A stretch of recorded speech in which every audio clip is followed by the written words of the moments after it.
Exode. Chapitre 9.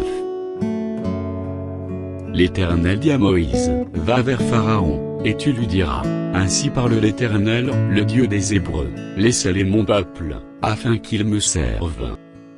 Si tu refuses de le laisser aller, et si tu le retiens encore, voici, la main de l'Éternel sera sur tes troupeaux qui sont dans les champs, sur les chevaux, sur les ânes, sur les chameaux, sur les bœufs et sur les brebis, il y aura une mortalité très grande. L'Éternel distinguera entre les troupeaux d'Israël et les troupeaux des Égyptiens, et il ne périra rien de tout ce qui est aux enfants d'Israël. L'Éternel fixa le temps, et dit, demain, l'Éternel fera cela dans le pays. Et l'Éternel fit ainsi, dès le lendemain.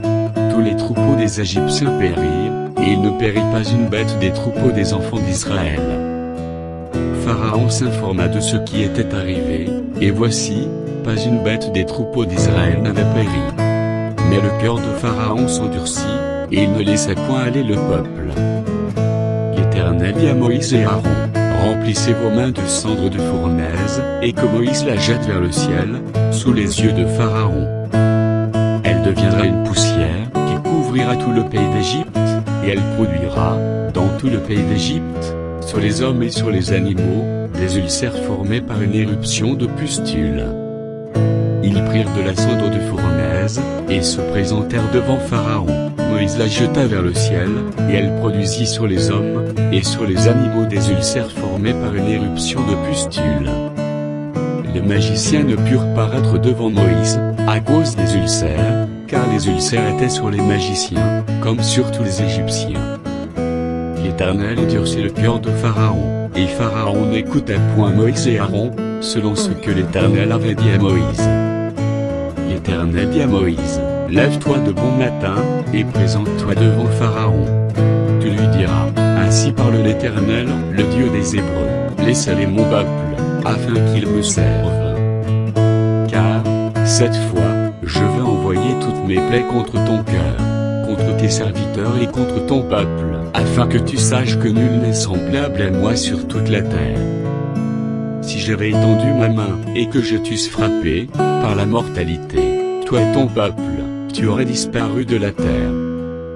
Mais, je t'ai laissé subsister, afin que tu vois ma puissance, et que l'on publie mon nom par toute la terre. Si tu t'élèves encore contre mon peuple, et si tu ne le laisses point aller, voici, je ferai pleuvoir demain, à cette heure, une grêle tellement forte, qu'il n'y en a point eu de semblable, en Égypte depuis le jour où elle a été fondée jusqu'à présent. Fais donc mettre en sûreté tes troupeaux, et tout ce qui est à toi dans les champs. La grêle tombera sur tous les hommes, et sur tous les animaux, qui se trouveront dans les champs, et qui n'auront pas été recueillis dans les maisons, et ils périront. Ceux des serviteurs de Pharaon, qui craignirent la parole de l'Éternel, firent retirer dans les maisons leurs serviteurs et leurs troupeaux. Mais ceux qui ne prirent point à cœur la parole de l'Éternel, laissèrent leurs serviteurs, et leurs troupeaux dans les champs.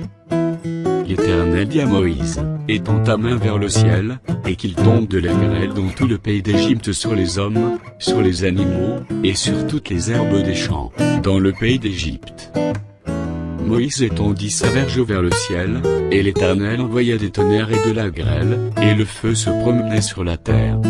L'Éternel fit pleuvoir de la grêle, sur le pays d'Égypte.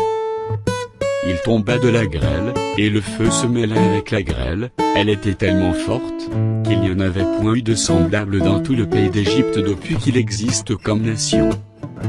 La grêle frappa, dans tout le pays d'Égypte, tout ce qui était dans les champs, depuis les hommes jusqu'aux animaux, la grêle frappa aussi toutes les herbes des champs, et brisa tous les arbres des champs. Ce fut seulement dans le pays de Goshen, où étaient les enfants d'Israël, qu'il n'y eut point de grêle. Pharaon fit appeler Moïse et Aaron, et leur dit, cette fois, j'ai péché, c'est l'Éternel qui est le juste, et moi et mon peuple nous sommes les coupables. Priez l'Éternel, pour qu'il n'y ait plus de tonnerre et de grêle, et je vous laisserai aller, et l'on ne vous retiendra plus. Moïse lui dit, quand je sortirai de la ville, je lèverai mes mains vers l'Éternel, les tonnerres cesseront et il n'y aura plus de grêle, afin que tu saches que la terre est à l'Éternel. Mais je sais que toi et tes serviteurs, vous ne craindrez pas encore l'Éternel Dieu. Le lin et l'orge avaient été frappés, parce que l'orge était en épi, et que c'était la floraison du lin. Le froment et l'épeautre n'avaient point été frappés, par ceux qui y sont tardifs. Moïse sortit de chez Pharaon, pour aller hors de la ville, il leva ses mains vers l'Éternel, les tonnerres et la grêle cessèrent, et la pluie ne tomba plus sur la terre. Pharaon, voyant que la pluie, la grêle et les tonnerres avaient cessé, continua de pécher, et il endurcit son cœur, lui et ses serviteurs. Le cœur de Pharaon s'endurcit, et il ne laissa point aller les enfants d'Israël, selon ce que l'Éternel avait dit par l'intermédiaire de Moïse.